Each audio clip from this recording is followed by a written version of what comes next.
Hello friends, मैं हूं सुदर्शन प्रकाश और आप देख रहे हैं यूट्यूब चैनल गुरु चकाचक। दोस्तों, स्टूडेंट्स के लिए बहुत बड़ी खबर है कि एसएससी ने सीपीओ मतलब सेंट्रल पुलिस ऑर्गेनाइजेशन का नोटिफिकेशन आउट कर दिया है। इसके अंतर्गत सब इंस्पेक्टर इन दिल्ली पुलिस और सेंट्रल आर्म्ड पुलिस फोर्स की वैकेंसी है। इसमें बहुत सारे पोस्ट हैं। दोस्तों, इस वीडियो में बहुत सारी इन्फॉर्मेशन आपको देने वाला हूँ, जैसे सीपीओ एग्ज़ाम की ऑनलाइन अप्लाई कब से कब तक होगी, एग्ज़ाम कब होगा, एग्ज़ाम किस मोड में होगा, क्वालिफिकेशन क्या चाहिए, एज लिमिट क्या है, फॉर्म भरने के लिए फ़ी कितनी लगेगी, कैटेगरी वाइज वैकेंसी कितनी है, एग्ज़ाम का सिलेबस क्या है, फिजिकल टेस्ट में क्या होगा, मेडिकल टेस्ट में क्या होना है, सीपीओ के लिए टैटू अलाउ है या नहीं, इसमें सैलरी कितनी मिलेगी। तो दोस्तों, इस वीडियो में इन सारे पॉइंट्स को डिस्क्राइब करूंगा। इससे पहले कि अगर आपने अभी तक इस चैनल को सब्सक्राइब नहीं किया है तो प्लीज़ कर लीजिए, साथ ही बेल आइकन को प्रेस कर लीजिए ताकि नए वीडियो के नोटिफिकेशन सबसे पहले आपको मिल सके।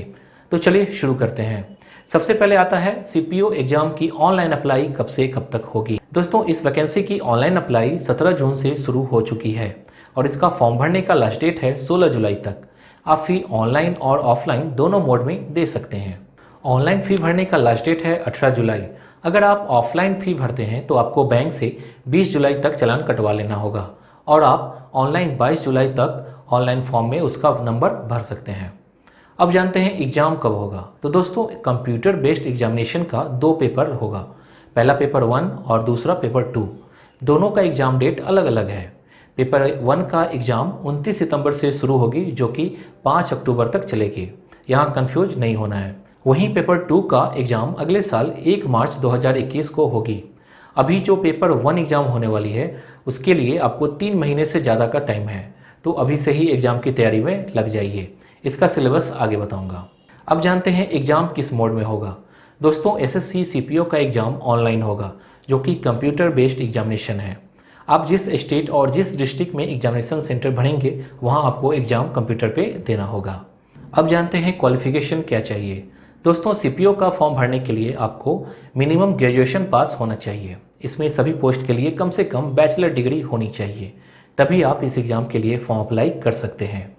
इसमें उन कैंडिडेट्स के लिए भी एक खास ऑप्शन है जो ग्रेजुएशन लास्ट ईयर में है या कोई स्टूडेंट ग्रेजुएशन पास हैं लेकिन उन्हें अभी तक मार्कशीट नहीं मिली है। ऐसे कैंडिडेट को 1 जनवरी 2021 तक सारा डॉक्यूमेंट क्लियर हो जाना चाहिए। वो स्टूडेंट भी इस फॉर्म को भर सकते हैं। यहाँ कन्फ्यूज मत होना। अगर यहाँ कोई कन्फ्यूजन हो तो कमेंट बॉक्स में सवाल ज़रूर पूछ लीजिए, मैं सभी सवालों का जवाब दे दूँगा। दोस्तों, एक इम्पॉर्टेंट बात है कि जो लोग सब इंस्पेक्टर इन दिल्ली पुलिस के लिए फॉर्म अप्लाई करना चाहते हैं उन्हें एलएमवी का ड्राइविंग लाइसेंस होना चाहिए। एलएमवी का मतलब है लाइट मोटर व्हीकल, मतलब आपके पास मोटरसाइकिल और कार की ड्राइविंग लाइसेंस होनी चाहिए, क्योंकि डॉक्यूमेंट वेरिफिकेशन के वक्त ड्राइविंग लाइसेंस भी प्रेजेंट करनी होगी। हालांकि जिन कैंडिडेट के पास ड्राइविंग लाइसेंस नहीं है वे अदर पोस्ट के लिए फॉर्म अप्लाई कर सकते हैं। अब जानते हैं एज लिमिट क्या है। दोस्तों, अगर एज लिमिट की बात करूं तो कैंडिडेट को 20 साल से 25 साल के बीच की उम्र होनी चाहिए। मतलब 1 जनवरी 2021 तक अगर आपकी उम्र 20 से 25 साल हो रही है तो आप फॉर्म भर सकते हैं। अगर इसको ठीक से समझें तो आपका जन्म 2 जनवरी 1996 से 1 जनवरी 2001 के बीच होनी चाहिए, तभी आप इस फॉर्म को अप्लाई कर सकते हैं। दोस्तों, अगर उम्र सीमा में कैटेगरी वाइज छूट की बात करूं तो SC/ST कैटेगरी के स्टूडेंट को 5 साल की छूट मिलेगी, वहीं OBC कैटेगरी के स्टूडेंट को 3 साल की छूट मिलेगी। जनरल के कैंडिडेट के स्टूडेंट को उम्र सीमा में कोई छूट नहीं है। अब जानते हैं फॉर्म भरने के लिए फ़ी कितनी लगेगी। दोस्तों, इस एग्ज़ाम का फॉर्म फी 100 रुपये लगेंगे। ये सिर्फ जनरल कैटेगरी और OBC कैटेगरी के स्टूडेंट्स के लिए है, और जो SC/ST कैटेगरी के हैं या महिला कैंडिडेट हैं या फिर एक्स सर्विसमैन हैं उन्हें फ़ी में छूट मिलेगी। इन तीनों कैटेगरी के स्टूडेंट को फ़ी नहीं देनी है। अब जानते हैं कैटेगरी वाइज वैकेंसी कितनी है।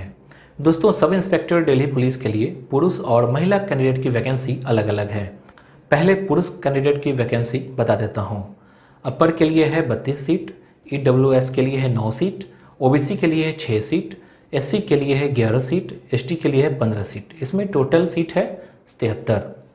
वहीं फीमेल कैंडिडेट के लिए अपर के लिए 35 सीट, EWS के लिए 8 सीट है, OBC के लिए 17, SC के लिए 12, ST के लिए 6, टोटल सीट है इसमें 78। दोस्तों, अब जानते हैं sub inspector GD in central arm police force की वैकेंसी के बारे में। दोस्तों इसमें 5 तरह का पोस्ट है और सभी की वैकेंसी अलग अलग दी हुई है, जैसे सीआरपीएफ, बीएसएफ, आईटीबीपी, सीआईएसएफ और एसएसबी। दोस्तों सीआरपीएफ में टोटल वैकेंसी 1072 है, जिसमें मेल कैंडिडेट को 1040 और फीमेल के लिए 32 है। वहीं एक्स सर्विसमैन के लिए 107 सीट है। और बीएसएफ में टोटल वैकेंसी है 244, जिसमें मेल कैंडिडेट के लिए 232 और फीमेल कैंडिडेट के लिए 12 सीट है। वहीं एक्स सर्विसमैन के लिए 24 सीट है। और आईटीबीपी में टोटल वैकेंसी है 43, जिसमें मेल कैंडिडेट के लिए 36 और फीमेल कैंडिडेट के लिए 7 सीट है और एक्स सर्विसमैन के लिए 4 सीट है।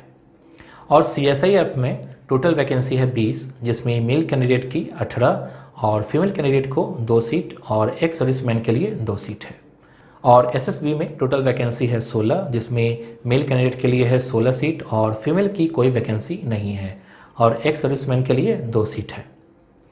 अब जानते हैं एग्ज़ाम का सिलेबस क्या है। दोस्तों सीपीओ एग्ज़ाम के बारे में इतना कुछ जानने समझने के बाद सिलेबस को जानना बहुत ज़रूरी हो गया है, इसलिए इसमें मैं डिटेल से बता रहा हूँ। दोस्तों एग्ज़ाम 4 स्टेज में होंगे। पहले पेपर 1 और उसके बाद फिजिकल टेस्ट होगा, फिर पेपर 2 होगा, उसके बाद मेडिकल टेस्ट होगा। यहाँ कोई कन्फ्यूजन आपको नहीं होना चाहिए। अगर कहीं कन्फ्यूजन है तो सवाल जरूर पूछिए। वीडियो अच्छा लग रहा है तो लाइक जरूर कीजिए। अब देख लेते हैं पेपर 1 के सिलेबस को। इसमें 4 सब्जेक्ट से सवाल पूछे जाएंगे, जिनमें general intelligence and reasoning, general knowledge and general awareness, quantitative aptitude, English comprehension. ये सभी सब्जेक्ट से 50-50 क्वेश्चन होंगे और सभी 50-50 मार्क्स के रहेंगे। पेपर 1 एग्ज़ाम के लिए आपको 2 घंटे का समय मिलेगा। ध्यान रखिए इसमें निगेटिव मार्किंग भी है। हर गलत आंसर पे 0.25 मार्क्स काट लिए जाएंगे।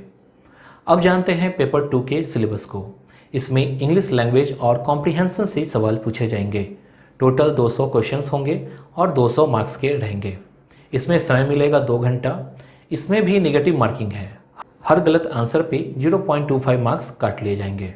दोस्तों अगर आपको पेपर 1 और पेपर 2 का टॉपिक वाइज डिटेल सिलेबस चाहिए तो कमेंट जरूर कीजिए, मैं इस पर अलग से वीडियो बना दूंगा। अब जानते हैं फिजिकल टेस्ट के बारे में। दोस्तों इसमें मेल कैंडिडेट की हाइट 170 सेंटीमीटर होनी चाहिए और सीना बिना फुलाए 80 सेंटीमीटर और फुलाकर 85 सेंटीमीटर होनी चाहिए। वहीं फीमेल कैंडिडेट की हाइट 157 सेंटीमीटर होनी चाहिए। जो कैंडिडेट पहाड़ी इलाकों से हैं, जैसे Garhwal, Kumaon, Himachal Pradesh, Gorkha, Dogras, Marathas, Kashmir valley, Leh and Ladakh region of Jammu Kashmir, north eastern states and Sikkim से हैं, उनमें मेल कैंडिडेट की हाइट 165 सेंटीमीटर होनी चाहिए और सीना बिना फुलाए 80 सेंटीमीटर और फुलाकर 85 सेंटीमीटर होनी चाहिए। वहीं फीमेल कैंडिडेट की हाइट 155 सेंटीमीटर होनी चाहिए। जो कैंडिडेट शेड्यूल ट्राइब से बिलोंग करते हैं उनकी हाइट 162.5 सेंटीमीटर होनी चाहिए और सीना बिना फुलाए 77 सेंटीमीटर और फुलाकर 82 सेंटीमीटर होनी चाहिए। वहीं फीमेल कैंडिडेट की हाइट 154 सेंटीमीटर होनी चाहिए। दोस्तों मेल कैंडिडेट को 100 मीटर दौड़ना होगा 16 सेकंड में, फिर 1.6 किलोमीटर दौड़ना होगा 6.5 मिनट्स में। लॉन्ग जंप करना होगा 3.65 मीटर और आपको 3 चांस मिलेंगे। हाई जंप करना होगा 1.2 मीटर और आपको 3 चांस मिलेंगे। गोला फेंकना होगा 4.5 मीटर और इसके लिए आपको 3 चांस मिलेंगे। अब जानते हैं फीमेल कैंडिडेट का। इसमें भी 100 मीटर इनको दौड़ना होगा 18 सेकेंड में और 800 मीटर फिर दौड़ना होगा 4 मिनट्स में। लॉन्ग जंप करना होगा 2.7 मीटर और आपको 3 चांस मिलेंगे। हाई जंप करना होगा 0.9 मीटर और आपको 3 चांस मिलेंगे। अब जानते हैं मेडिकल टेस्ट। दोस्तों पेपर 2 क्वालिफाई करने के बाद कैंडिडेट का मेडिकल टेस्ट होगा। इसमें मेंटली और फिजिकली फिट होना चाहिए, साथ ही आपकी आंखें भी ठीक होनी चाहिए। अगर आप मेडिकल टेस्ट में अनफिट आते हैं तो आपको 15 दिन का समय मिलेगा अपील करने के लिए और फिर आपको मेडिकल बोर्ड के सामने प्रेजेंट होकर मेडिकल टेस्ट करवाना होगा। अब जानते हैं सीपीओ एग्जाम के लिए टैटू अलाउ है या नहीं। दोस्तों सीपीओ एग्जाम में टैटू अलाउ है, लेकिन इसमें धार्मिक प्रतीक या आंकड़े और नाम ही होना चाहिए। अगर आपके कोहनी या हाथ पे टैटू है तो उस भाग का सिर्फ 1/4 साइज ही टैटू होना चाहिए। नेक्स्ट है सैलरी कितनी मिलेगी। दोस्तों सैलरी की बात की जाए तो 6 पे स्केल के अनुसार एक सब इंस्पेक्टर जीडी एनसीएपीएफ की मिनिमम सैलरी 35,400 और मैक्सिमम 1,12,400 होती है। वहीं सब इंस्पेक्टर एग्जीक्यूटिव को मेल फीमेल की मिनिमम सैलरी 35,400 और मैक्सिमम 1,12,400 होती है। तो दोस्तों ये था एसएससी सीपीओ की नोटिफिकेशन का पूरा डिटेल। मैंने सभी पॉइंट्स को डिस्क्राइब करने की कोशिश की है। वीडियो में कहीं प्रॉब्लम हो तो सवाल जरूर पूछिए, आपके सभी सवालों के जवाब दिए जाएंगे। तो उम्मीद करता हूँ कि वीडियो आपको अच्छी लगी होगी। Thank you.